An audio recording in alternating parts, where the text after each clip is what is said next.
I always had a really big curiosity whenever it comes to how does the things around me work. My dad told me when I was a kid that I was so fascinated by the light switch working. How does me flicking a switch here turn on something above us? What's happening there? And I just had a really big fascination with the kind of magic that happened around us. I got my undergraduate in electrical engineering, I got my master's in electrical engineering, and now I'm working on a PhD in electrical engineering, but I'm also teaching here.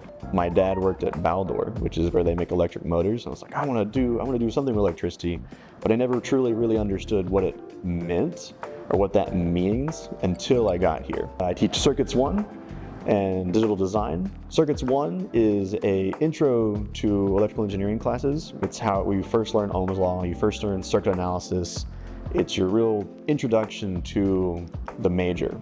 Digital design is a class that focuses on transistors and how to use them to make rocks think, right? They're basically switches, but we use them to do so much more. Nowadays with computers and AI, they're basically thinking. This is the fundamentals or foundation of how we get to computation from just switches. I'm currently working on a PhD in asynchronous IC design. It's designing computers that talk without clocks. Most computers, they have a clock system. Whenever there's a clock going, we transition data. They kind of go in pulses. Every clock cycle, data is passed along through the system. Asynchronous computers, it's called MTNCL, the PhD I'm working on.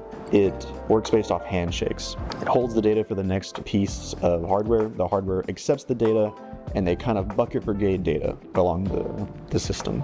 I was originally attracted into like IC design whenever I took a class, Intro to IC Design here at the U of A. I hadn't found anything that really just struck that passion within me, and I took that class and I found that this is what I want to be doing. And I found a research lab that was doing stuff with ICs, and I fell right in.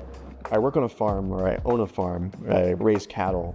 But in addition to that, I also work on audio circuits quite a bit in my own time. Really into designing synthesizers and analog audio equipment. I really like making just any kind of electronic device that you can make by yourself, like smart homes, weather stations, any kind of DIY electronics that you don't have to buy and you can make and you can learn something from. I'm always willing to talk to students. If you happen to see me or see me on campus, feel free to say hello. I'll talk to your ear off for hours about whatever I'm thinking about that day. I love talking to students.